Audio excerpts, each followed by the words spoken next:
On this day, July 23rd, the world welcomed voices that would echo far beyond their lifetimes. A boy named Daniel Radcliffe, who would wear round glasses and become the face of magic for an entire generation. A teenager named David Dobrik, who turned wild pranks, unexpected generosity, and raw energy into a YouTube empire. A woman named Alison Krauss, her 27 Grammy Awards and helped redefine bluegrass for the modern world. An actress named Kathryn Hahn, who has made us laugh, cry, and believe again across screens big and small. These weren't ordinary birthdays. These were beginnings. From wizards to vlog kings, from Grammy-winning genius to fearless survivors. Born on July 23rd. He was just a teenager with a camera and a dream. Born on July 23, 1996, in Kazis, Slovakia, David Dobrik's story didn't begin with fame or money. In fact, his family moved to the United States when he was just 6 years old. As immigrants, life wasn't easy. They settled in Chicago, Illinois.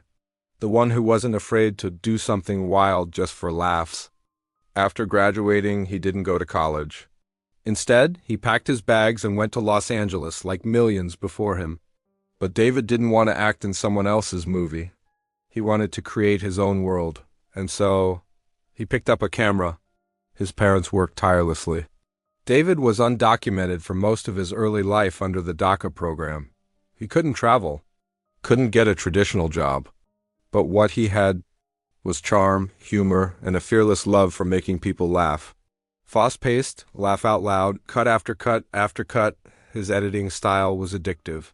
Allegations about consent, safety, responsibility, brands pulled away. Subscribers started leaving.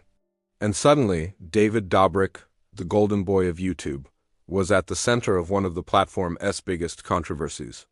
No uploads, no smiles, no vlogs. The boy who built an empire on laughter disappeared. Many thought it was the end. He introduced a group of friends, the Vlog Squad, and they weren't just side characters, they became internet icons.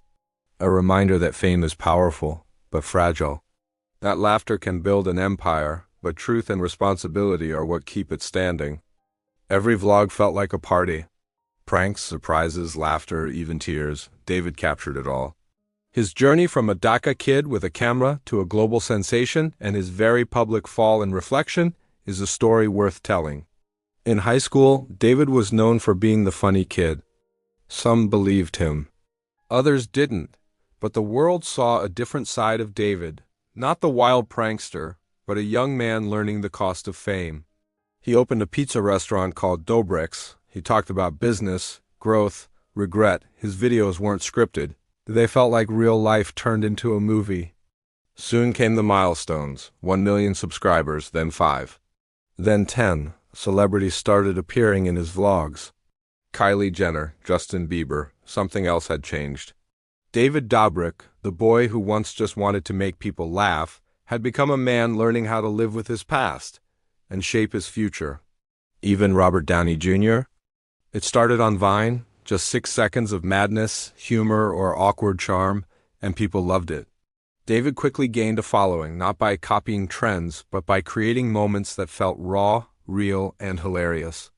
When Vine shut down, most creators faded away. But not David. He transitioned to YouTube, and that's when the world truly noticed. In 2015, the David Dobrik vlog was born. And in the middle of it all, he wore that iconic smile. But fame is never simple. He didn't just entertain, he inspired.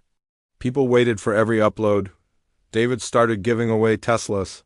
He surprised his friends with cars, vacations, even money for their parents. People said he had the golden touch.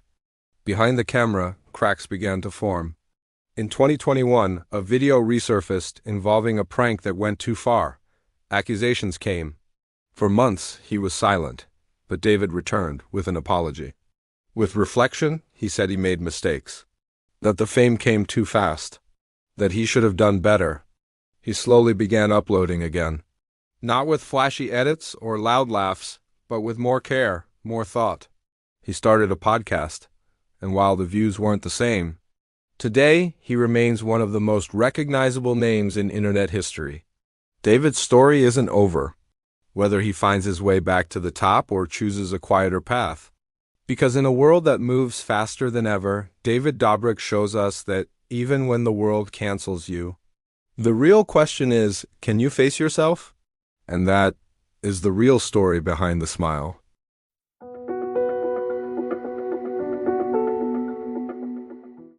One name, one story, one legacy that shaped the world. Welcome to Timeless Voices, where legendary lives come to life.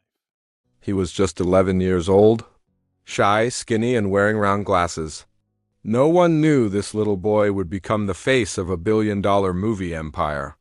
Daniel Radcliffe, born on July 23, 1989, wasn't chasing fame, he was just trying to survive school with dyslexia.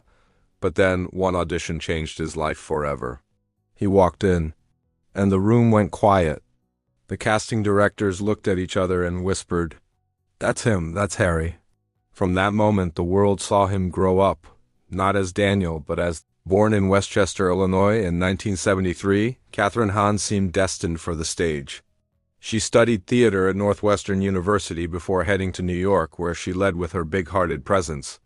In 2001, she emerged into national awareness as Lily Lebowski on Crossing Jordan, but it was her comedic, flair-scene-stealing roles in Step Brothers, How to Lose a Guy in 10 Days, and Wanderlust that made her unforgettable.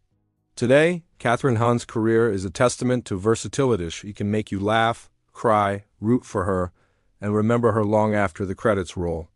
Kathryn has appeared in everything from Broadway to indie films to blockbusters.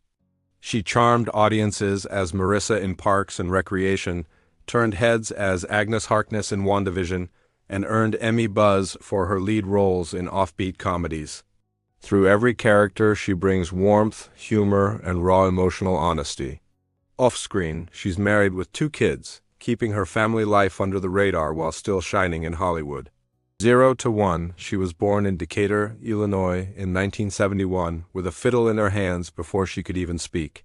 By age 8, Alison Krauss was already competing in local fiddle contests. By 14, she signed her first record deal and never looked back. Over the next 4 decades, Alison would redefine bluegrass and country music. She released 14 albums, collaborated with legends like Robert Plant, and earned a stunning 27 Grammy Awards, making her one of the most decorated female artists in music history. Her voice is soft but unforgettable, her fiddle playing precise yet full of heart. She's the whisper at the end of a song that lingers, echoing grief, love, hope, and resilience all at once. She kept her personal life private, married producer and fiddler Ray Benson, and stayed rooted in music, not fame. Today, Alison Krauss still performs with Union Station, mentors new artists, and continues to influence countless musicians. She has not a flash in the pan. She is the kind of artist that time only deepens, not dims.